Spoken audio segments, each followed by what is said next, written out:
5개 함께 하겠습니다. 붓다예경 25쪽을 펴주시기 바랍니다. 용서하여 주십시오. 용서하여 주십시오. 용서하여 주십시오. 용서하여 주십시오. 우로 지으나 입으로 지으나 마음으로 지으나 이 세 가지로 인한 모든 허물이 사라져서 병없이 수명이 장수하고 위험이나 원수가 없어지고 좋은 성업의 결과만 생겨서 이러한 이구로 붓다보배 단마보배 쌍가보배라는 높고 귀한 세 가지 보배와 오늘 스님께 지극한 마음으로 두 손 모아 교만을 없애고 존경을 다하여 합장하여 배웠고 예배를 올립니다.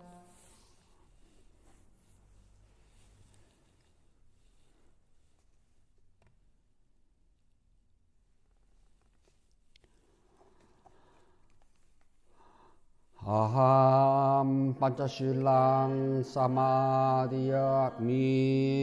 파나디파타 웨라마니 시카 파당 사마디야미 아딘나다나 웨라마니 시카 파당 사마디야미 까메스미 짜짜라 웨라마니 시카 파당 사마디야미 무사와다 웨라마니 시카 파당 사마디야미 수라메라야 메짜파마다타나 웨라마니 시카 파당 사마디야미.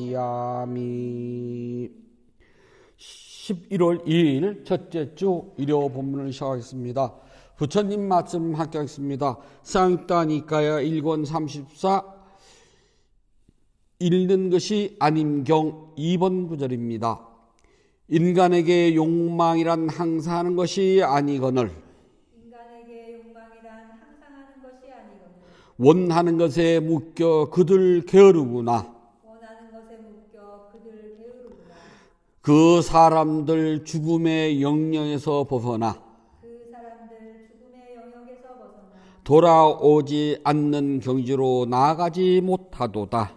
돌아오지 않는 경지로 나아가지 못하도다. 인간에게 욕망이란 항상 하는 것이 아니거늘 원하는 것에 묶여 그들 게으르구나. 그 사람들 죽음의 영역에서 벗어나 돌아오지 않는 경지로 나아가지 못하도다. 인간에게 욕망이란 항상 하는 것이 아니거늘 원하는 것에 묶여 그들 게으르구나. 그 사람들 죽음의 영역에서 벗어나 돌아오지 않는 경지로 나아가지 못하도다. 네, 편해지십시오. 뭔가 이렇게 쫙 맞았어요. 오늘 아까 대화한 이야기가 이거였잖아요. 사람들은 영원히 살 것 같은데요. 사실 죽음은요, 코앞에 있어요. 머리도 안 했답니다. 사랑을 하게 되면은요, 사랑을 하는 것만큼 슬픔이라는 대가를 지불해야 된답니다. 모든 사랑의 끝은 이별로 끝나요. 그래서 이별은 슬프답니다. 기쁜 이별은 없어요. 그 슬픔이 빨리 올 수도 있고 늦게 올 수도 있답니다. 이 이별이 언제 어떤 방식으로 어떻게 올지는 아무도 몰라요. 그래서 사람들에 따라서는 대부분 마음의 준비도 하지 못하고 아주 황망하게 그 이별을 맞이하는 경우가 다반사랍니다. 하지만 이별을 해야 돼요. 그 이별은 뱃속의 후도 올 수도 있고요. 태어나자마자 올 수도 있고요. 3살에도 올 수가 있고 10살에도 올 수도 있고요. 30에도 올 수도 있고요. 100살에도 올 수가 있답니다. 요즘 이런 말들을 해요. 나이는 숫자에 불과하다고요. 아니요. 나이는 나이예요. 나이가 먹었다는 것은 그만큼 이별할 시간이 가까워졌다는 표시랍니다. 저는 60이 딱 넘고 나서부터 하시라도 죽을 수 있는 준비를 했답니다. 저 죽거든요. 근데 그 죽음이 언제 어디서 어떻게 올지는 몰라요. 알면 얼마나 좋겠어요. 모른답니다. 단지 준비는 해놔야 돼요. 그래서 다른 스님들이 성찬 스님 뭐 어쩌고 그러는데 저는 그 말 한답니다. 내 거 아니야. 내 거는 단 한 개도 없어 그래요. 죽을 때요. 가지고 가는 건 아무것도 없답니다. 엄만 가져가요. 우리 창고에 차가 많잖아요. 그거 죽을 때 제가 가져가나요? 주인 스님이 막 관에다 같이 넣어준다 그러는데 그렇다고 제 겁니까? 제 거 아니에요. 제가 가지고 수 있는 거는 제가 아무리 애지중지한 것도 있잖아요. 다 놓고 가야 돼요. 그리고 뒷사람이 그걸 어떻게 하든지 저하고는 관계없어요. 그건 살아있는 사람 목이지 제 목 아니거든요. 그러나 헤어진답니다. 이것은 틀림없는 사실이에요. 그 방식이 어떻게 올지 저도 몰라요. 정말 제가 산을 가다가 발을 잘못 디뎌 절벽에서 떨어져 죽을지 물에 빠져 죽을지 교통사고가 날지 아니면 자다가 화재를 맞는 불에 타 죽을지 저도 몰라요. 아니면 비행기를 타고 떨어져 가지고 몸에 형체도 없을지 어떻게 알아요. 단지 언젠가는 우리가 헤어진다는 것만 사실이랍니다. 상대는 몰라도 나 자신은 스스로가 죽음이 올 때 황망하게 맞이하지 않도록 나 죽어라고 준비는 해야 돼요.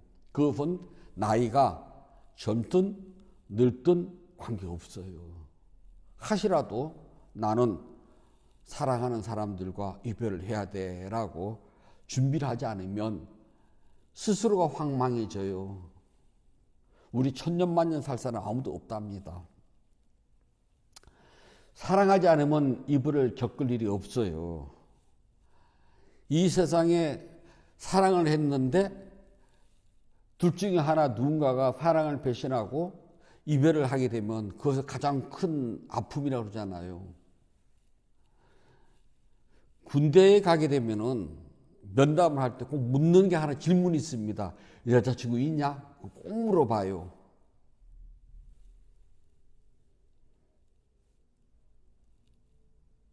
그걸 물어보는 이유가 갇힌 사회, 폐쇄된 사회에서요.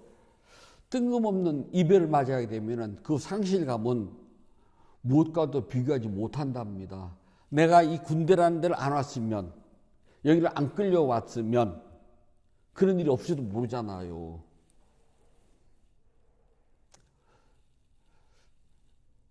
전 좀 바뀌었으면 좋겠다는 것이 군대로 징집해 갈 때는 나라의 아들이에요. 근데 거기서 무언가 사고를 당하면 네 아들이거든요. 나라의 아들이 아니라요. 정말 그래서는 안 되는데 언제까지 갈지 모르겠지만은 아직도 네 아들이 많아요. 이렇게 사람들은 내가 사랑한 것만큼 이별하게 되면 상실감이 커요. 내가 정말 아끼고 정말 소중히 있던 물건도 마찬가지예요. 그게 잃어버리거나 누가 훔쳐가면은 몇 날 며칠 생각이 나요. 그러나 내가 아끼지 않고 사랑하지 않고 의미가 없는 물건이라면요. 없어져도요. 아무 생각도 안 나요. 그냥 없나 봐. 그러고 말아요. 인지상정이랍니다. 그거는. 그래서 사랑하지 않았더라면 이별의 아픔은 없었어요. 주인가 가사 같네. 이게 맞답니다. 사람뿐만 아니라 물건들도 마찬가지예요. 내가 사랑하지 않으면 아무 것이 없어요. 저는 평생 절에 살면서 이런저런 불자들도 많이 만나고 이런저런 스님들도 많이 만나고 이런저런 절에서 많이 살았답니다. 근데 지금까지 살아오면서요. 한 번도 미련을 가져본 적이 없어요. 그 말 속에는 사랑하지 않았다는 소리거든요. 막 스님이 너무 좋아요. 스님 법문들은 막 그래도 있잖아요. 그에 대해서 애착을 가지고 있으면은 이별이 아쉽고 헤어짐이 아쉽고 그런지 모르지만은 그냥 가다가 만난 사람일 뿐이거든요. 저는 죽음을 향해서 가는 여정을 그 길을 가는 나가낼 뿐이에요. 그 길에서 그냥 소매 한번 부딪힌 것 뿐이거든요. 그 절 마찬가지, 그 절에 사는 스님 마찬가지, 누구를 만나도 마찬가지. 그냥 얼굴을 보면은 좋네지만 등 딱 돌리면 기억도 안 나고 생각도 안 나요. 평생 그렇게 살아가지고 아마 그런가 봐요. 그래 가끔은 좀 그러지 말고 나도 사랑해 볼 걸 하는 생각을 갖는데요. 사랑을 하면 한 것만큼 괴로움은 겪어야 된답니다. 그래서 전 늘 하는 말이 있어요. 다른 스님들한테도 다른 신도들한테도 마찬가지인데요.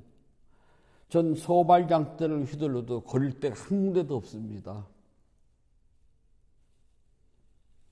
어찌 보면은 외롭고 쓸쓸할 때도 있어요. 하지만 부처님께서는 그랬잖아요. 참답지 못하다면은 차라리 무소의 불처럼 혼자서 가라.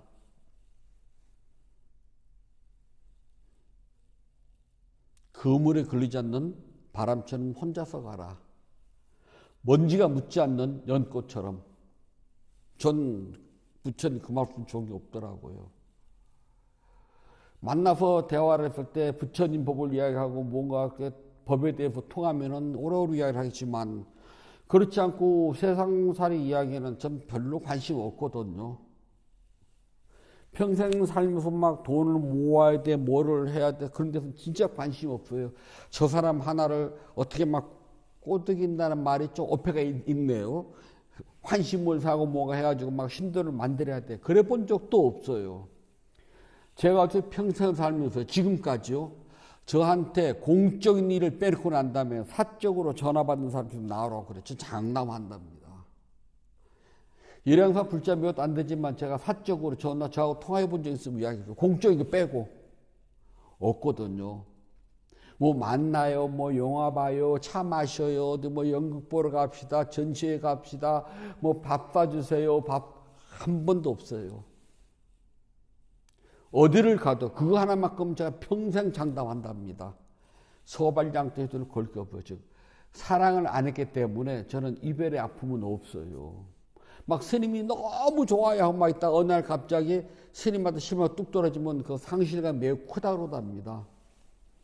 근데 저는 살아가지 않았기 때문에 올 사람도 없거니와 올 사람이 없으니까 갈 사람도 없어요. 다른 말로 하면요, 세상살이를 못하는 거랍니다. 세상은 그렇게 살면은 못 살거든요. 세상살이를 잘 하려면은 다른 사람한테 비도 맞추고 박자도 맞추고 뭐 그래야 되는데 스님들 100번 잘한 것 같아요.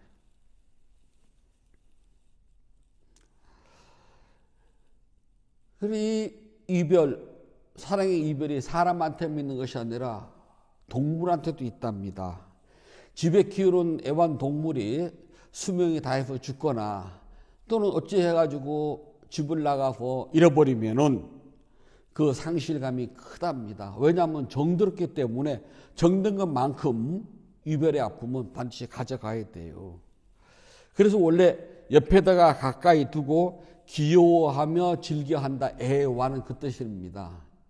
그러니까 애완동물 곁에다 두고 내가 귀여워해주고 이뻐해주면서 보면 즐거워요. 그래서 그게 동물이 붙어요. 그 다음에 내가 좋아하는 물건, 그거 보면은 이 물건 보면 좋아요. 그리고 이 물건을 보면은 다른 잡생각도 안 일어나요. 애완용품. 그러니까 동물한테도 붙고 물건한테도 붙어요. 그걸 보고 애완품 그래요. 또는 애완동물 그래요. 근데 지금은 곁에 두고 가까이 하면서 즐거워하는 애완의 뜻이 있잖아. 지금 이제 반려라 그래요. 그래서 반려동물 그러네요. 근데 반려물건이라는 소리를 못 들어봤잖아요. 근데 원래 반려라는 말은요, 한문으로 반려거든요. 우리말로 풀이하면은 평생 나와 함께 짝을 이루어서 즐거울 때나 괴로울 때나 손을 맞잡고 함께 가는 사람, 짝꿍을 반려라고 그래요. 힘들 때 그 손을 맞잡으면 용기를 잃지 않고 헤쳐나갈 수가 있고 기쁠 때 그 손을 잡으면 기쁨이 더해져요. 그런 사람을 반려라고 그래요. 그래, 영혼의 짝꿍을 반려라 그런답니다. 그래서 반려가 되면은 전적으로 남자가 경제를 책임지고 여자가 안 살 그런 게 없어요. 누구든지 능력 있으면은 앞으로 나가고 능력이 없으면 남자든 여자든 먼저 앞서가는 사람이 손잡고 끌고 가주는 거예요. 이게 반려입니다. 그래서 반려를 잘 만나면은 불평, 불만 뭘 할 수도 있겠죠. 하지만 내가 선택한 거잖아. 내가 좋아서요. 그래서 힘들 때는 손 잡고 같이 누구 하나 앞서 나가면 뒤따라 가요. 그러면서 위로가 돼요. 기쁠 때 말할 것도 없죠. 근데 이 영혼의 짝꿍이 동물한테 간다. 동물은 내가 기쁘다고 그래서 같이 기뻐하고 내가 기쁘다 같이 그거 없거든요. 근데 사람한테 주고받아야 할 정이 사람한테 주고받지 못하니까 말 못하는 동물한테 주면서 그래서 내가 위안을 조금 얻는 것 뿐이거든요. 반려는 될 수가 없어요. 애완이죠. 곁에 두고 귀여워하고 이뻐해주고 내가 마음이 조금 위안받는 게 다예요. 그래서 반려동물이라는 말은 사실상 우리 말로서는 전혀 맞지 않는 말이랍니다. 그래서 짝꿍이라는 말은 함부로 쓸 수도 없어요. 우리가 학교 다닐 때 내 짝꿍 그러잖아요. 입학된 친구. 근데 사실 그 친구한테 내가 기쁘고 괴로울 때 기쁨이 2배가 되고 그 괴로움의 위로를 받고 그런 건 않잖아요. 하지만 또 짝꿍은 딸이 있을 수도 있어요. 옆자리는 앉지는 않았지만 다른 반에 있어도 짝꿍이 있을 수가 있잖아요. 그래서 그 짝꿍을 만나면 내가 괴로울 때 괴로움을 이야기하면 위로를 받고 내가 기쁠 때는 그 친구에게 내 기쁨이 2배가 될 수가 있어요. 그런 짝꿍은 평생에 몇 번 맺어질까요? 죽을 때 있잖아요.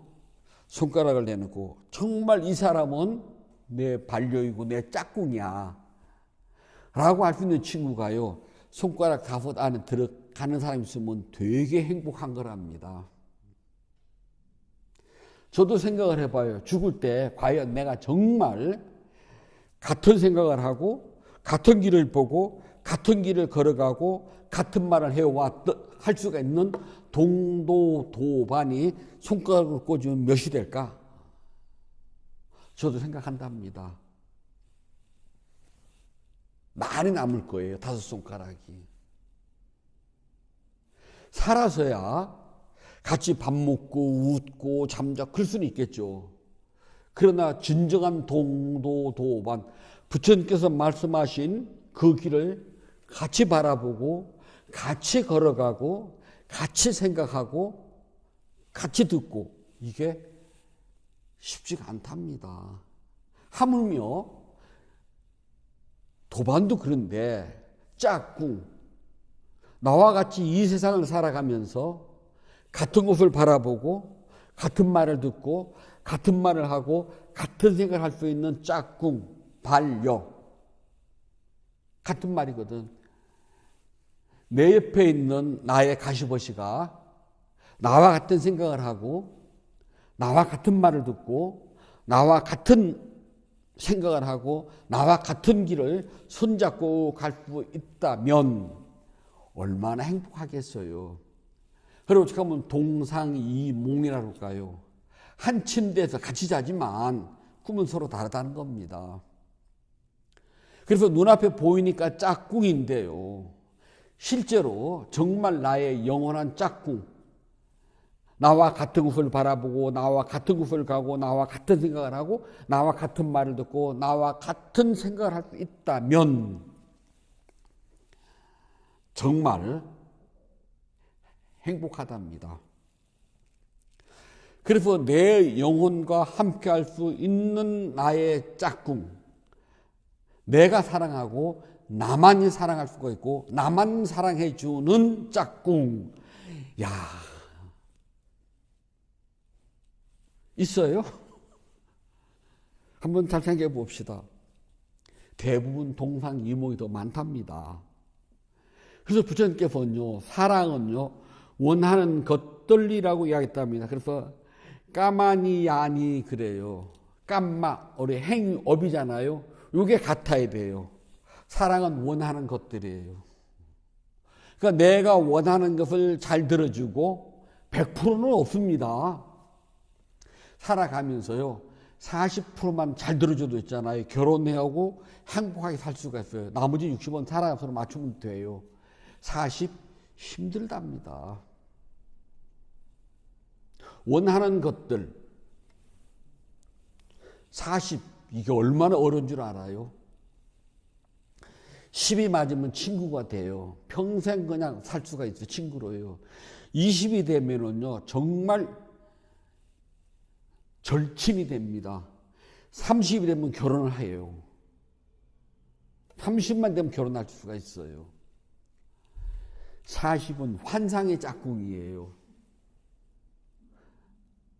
50 꿈도 꾸지 말아요. 30이 결혼해요. 10이 맞으면 친구예요. 20이 맞으면 원하는 20%가 맞으면요 정말 박자가 잘 맞아요. 환상의 짝꿍이 될 수 있어요. 30 결혼해요. 40요 드물답니다.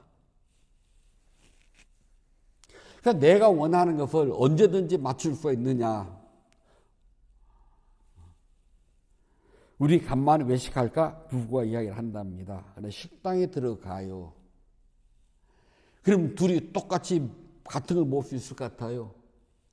웬만하면 한쪽이 양보를 해야 된답니다. 하물며 자식을 키우고 어른들 뵙고 하는 거는요 원하는 대로 안 돼요. 그래서 이 원하는 것들은 내가 좋아하고 내가 갖고 싶고 내가 곁에 두고 싶은 빛깔과 모양으로 이루어진 것을 원하는 것이라고 그래요. 빛깔과 모양.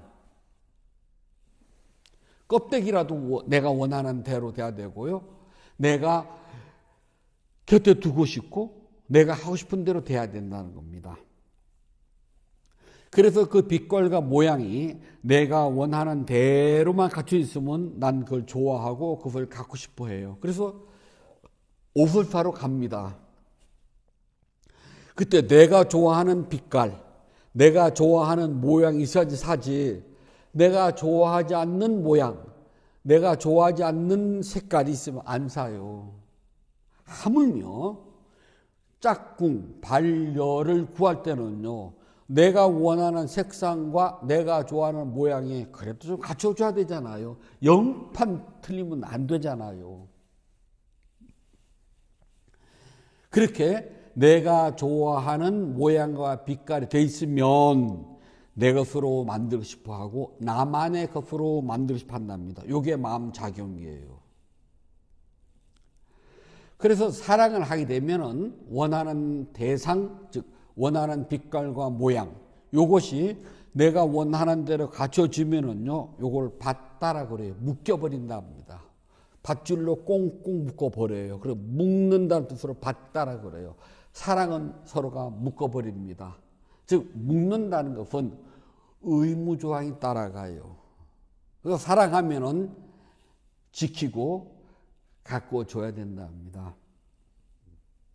젊었을 때 한참 막 차를 마실 때는요, 제가 사놓은 다구 하나, 찻잔 하나가요, 보면 너무 이뻐요. 그래서 아침 되면 그거를 매일 수건으로 닦아줘요. 그러면 빛이 반짝반짝 나거든요. 그래서 놓으면 되게 이뻐요. 그때는 제가 그 다구에 사랑하거든요. 제가 좋아하는 빛깔과 모양이 돼야 돼요. 그럼 저는 그게 묶여야 된답니다. 지금은요, 있나 보다. 그걸 닦아주는 시간에 다른 걸 하지. 안 닦아줘요. 묶이면서 풀렸답니다. 부모들은요, 내 자식을 쳐다보면은 남편은 두 번째예요. 아이를 쳐다 묶여요. 그래 아이가 어디 나갈 때는 옷을 깨끗하게 입히고 옷이 그게 뭐니 단장 입어라 어디 보자 왜 그렇게 입니 이렇게 이야기를 해준답니다. 남편은 그냥 아이고 그냥 대충 입고 나가 그래요. 뭐 여자 꼬시려고 그러거든요. 왜 그러냐 하면은 아이를 낳게 되면은 신혼 때에는 둘이 있으니까 서로에게 묶이지만 아이를 양육하다 보면은 서로에게 묶여 있는 것이 느슨해진답니다. 그 반면 아이를 향해서 꽁꽁 묶여 있어요. 받다. 그래서 시선과 마음은 이렇게 옆으로 향해 간답니다.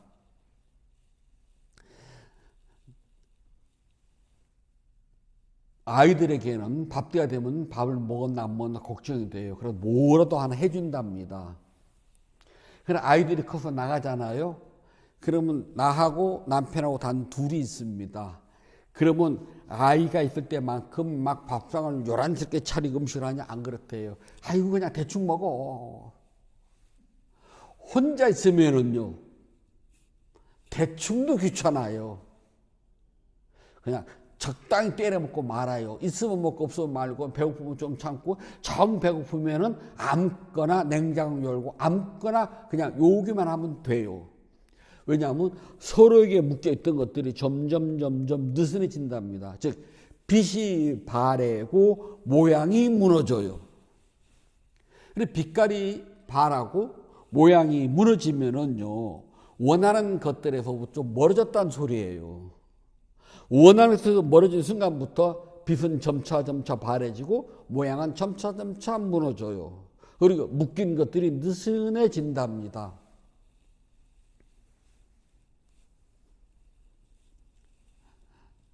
이렇게 한번 묶이게 되면은요 다른 데로 시선이 안 가요. 오직 묶여있는 그쪽으로만 눈이 쫙 간답니다. 그걸 보고 부처님께서는 게으르다라고 표현을 해요. 그래서 보면은 빠맞다라고 그래요. 게으르다는 것은 아무것도 안 한다는 것이 아니라요. 여기서 말하는 것은 한쪽 묶인 대로만 쫙 시선이 쏠리는 걸 보고 말한답니다. 여기서 게으르다는 것은요 다른 걸 안 봐요.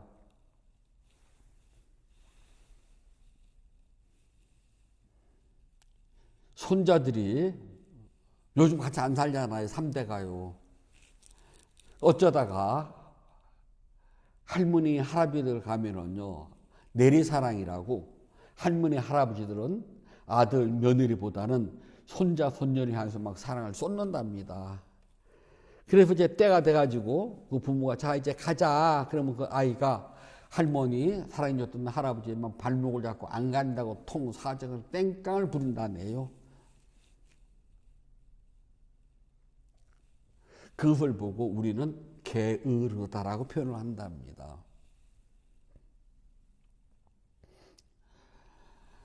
아들이나 딸이 결혼을 하게 되면은 눈동자는 남편보다요 신혼 살림을 하는 아들이나 딸한테 시선이 가요. 저들 어떻게 사나 궁금해요. 그래서 생각이 나면은 아들이나 딸이 좋아했던 반찬도 싸가지고 가고 그래요. 엄마 해가지고 주마. 그래도 왠지 해주고 싶어요. 근데 내 남편한테는 안 해줘요. 왜냐하면 시선이 빛깔과 모양이 한 군데로 신혼살림하는 아들과 딸내한테 쏠려 있어요. 그걸 보고 빠맞다 뭐라냐 게으르다 그럽니다. 눈동자가 막 남편한테 가고 여기도 가고 해야 할 텐데 오직 그쪽으로만 한 군데로만 쏠려 있는 것 방일 게으르다. 이해가 됐죠? 여기서 게으르다가 무슨 뜻인지요? 그냥 아무것도 안 하고 게으른 것이 아니라요 쏠려 있다. 그래서 우리가 게으를 때 보게 되면은 뭐 게임에만 쏠려 가지고 다른 걸 하질 않아요.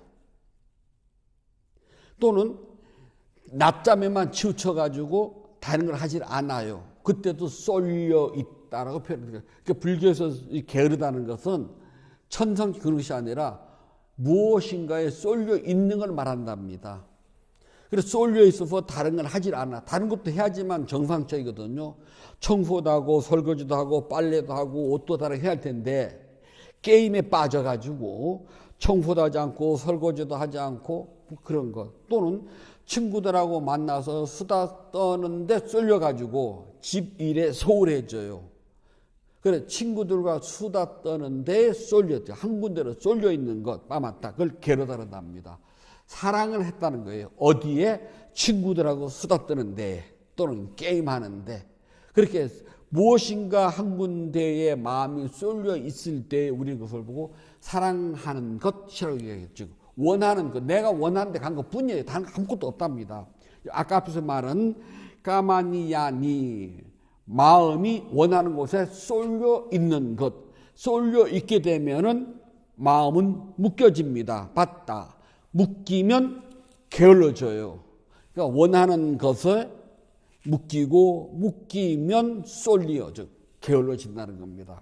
그렇게 되면은요, 사람이 잘 움직이지 않아요. 곧 원하는 대로만 가죠. 그래, 사랑하기 전에 이 사람 저 사람 이 물건 저 물건을 분주하게 본답니다. 그러다가 결정이 딱 돼요. 그때는 그 물건 그 사람에게만 쏠려요. 이걸 보고 묶였다 게으르다 그래요. 옷을 사러 갔을 때요, 이 옷도 보고 저 옷도 보고 막 보다 보면 어느 한 군데 마음이 딱 쏠리잖아요. 그때부터는 다른 거 안 봐도 돼요.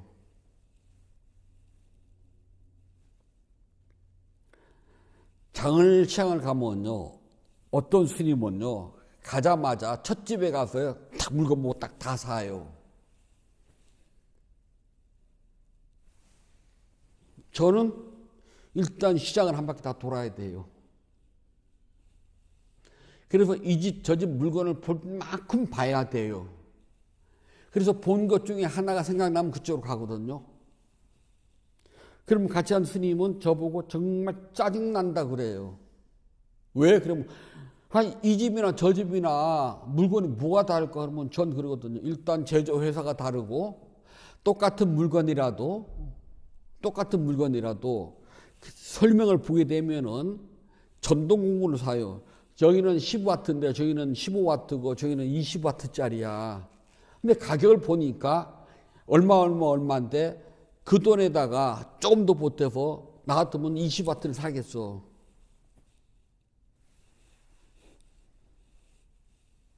저는 마음이 여기저기 방황을 하다가 원하는 것을 찾아서 헤매다가 그러다가 눈에 빛깔과 모양이 꽂히면 그때 원하는 것에 묶여요.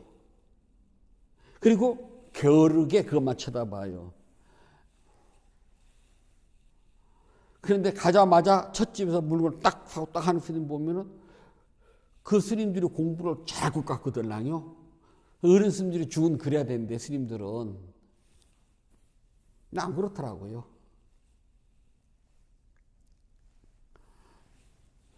처음에는 고르기 전에는 빛깔과 모양이 마음에 들 때까지 눈동자는 방황을 합니다. 이리 가고 저리 가고 헤매요. 즉 눈동자가 이리저리 돈다는 것은 마음이 생각을 많이 하고 방황하고 있다는 소리예요. 그러다가 빛깔과 모양이 결정이 되면 눈동자가 멈춰집니다. 예전에 어떤 법회에 나갔을 때 그 집 아들내미가 뭐 이렇게 연주회에 가게 됐어요. 무대에 올라간답니다. 그래서 그 어머니가, 한국 어머니들 또 급성 대단하잖아요. 아들 한 대까지 찾아갔답니다. 그 많은 사람 가운데요, 아들이 자기를 금방 찾더래요.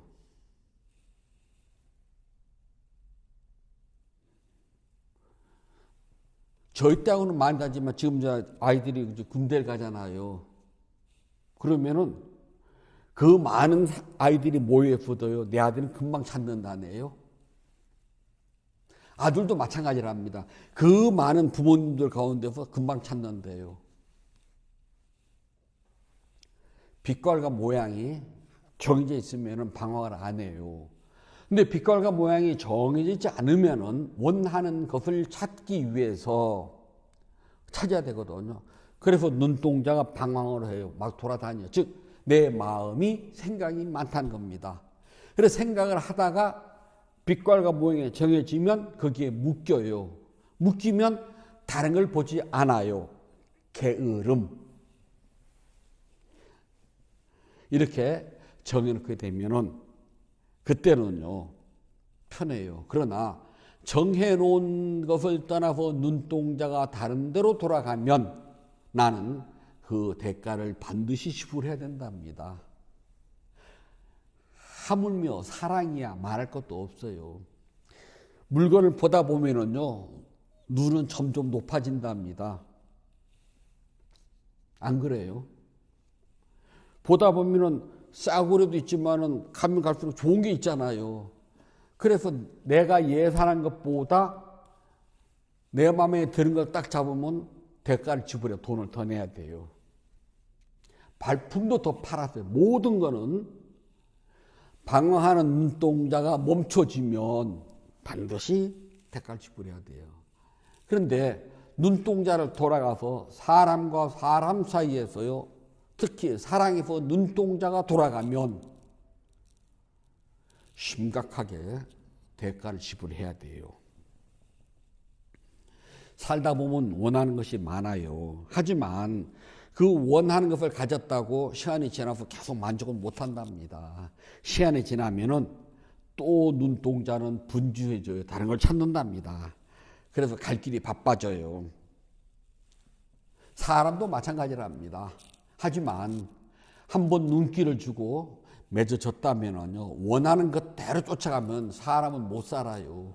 사람은 원하는 것을 원하는 대로 쫓아가지 말고요, 한 번쯤은 멈춰야 된답니다. 그래야지만이 평생이 행복해져요. 그래서 사랑은 게을러질수록 좋답니다. 그러면은 행복해져요. 그래서 세상에 내 마음에 드는 대로 살 수도 없고요, 내가 원하는 대로 찰 수도 없답니다. 그리고 내가 해줄 수 있는 것도 한계가 있어요. 그렇기 때문에 부모와 자식은 게을러질수록 좋고도요, 부부도 게을러질수록 좋답니다. 하지만 부처님 법은 원하는 것이 무엇인가를 분명히 알고 오직 그 법을 향해서 게을러집시다. 그래야지만이 깨달음이 조금이라도 가까워진답니다. 부처님께서 말씀해 주셨습니다. 쌍익다니까야 있는 것이 쌍익다니까 1권 34번 있는 것이 아님경 4번 구절입니다. 세상에 있는 아름다운 것들이 감각적 욕망이 아니라 의도에서 생긴 애욕이 바로 감각적 욕망일 뿐이네. 아름다운 것들은 세상 그대로 머물러 있을 뿐, 지혜로운 사람은 여기에 대한 욕구를 길들이노라. 세상에 있는 아름다운 것들이 감각적 욕망이 아니라 의도에서 생긴 애욕이 바로 감각적 욕망일 뿐이네. 아름다운 것들은 세상 그대로 머물러 있을 뿐, 지혜로운 사람은 여기에 대한 욕구를 길들이노라. 세상에 있는 아름다운 것들이 감각적 욕망이 아니라 의도에서 생긴 애욕이 바로 감각적 욕망일 뿐이네. 아름다운 것들은 세상 그대로 머물러 있을 뿐, 지혜로운 사람은 여기에 대한 욕구를 길들이노라. 11월 2일 첫째 주 일요 본문을 마치도록 하겠습니다. 법회 회향하겠습니다. 붓다의경 272쪽 법회 서원 펴주시기 바랍니다.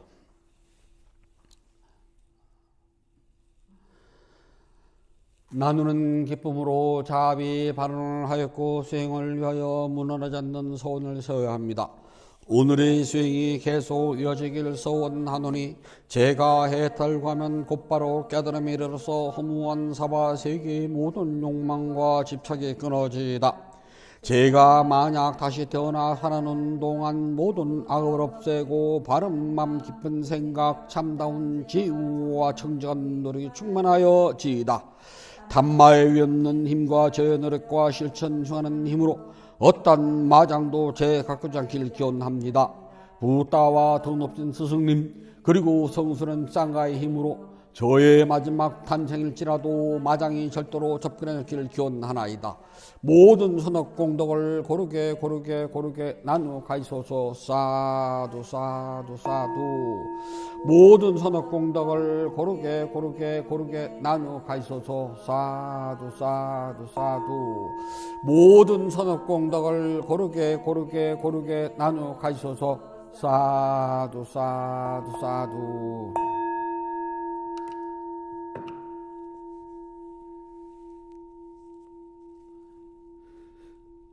12월 1일 첫째 주 유료 법회를 마치도록 하겠습니다. 행복하세요.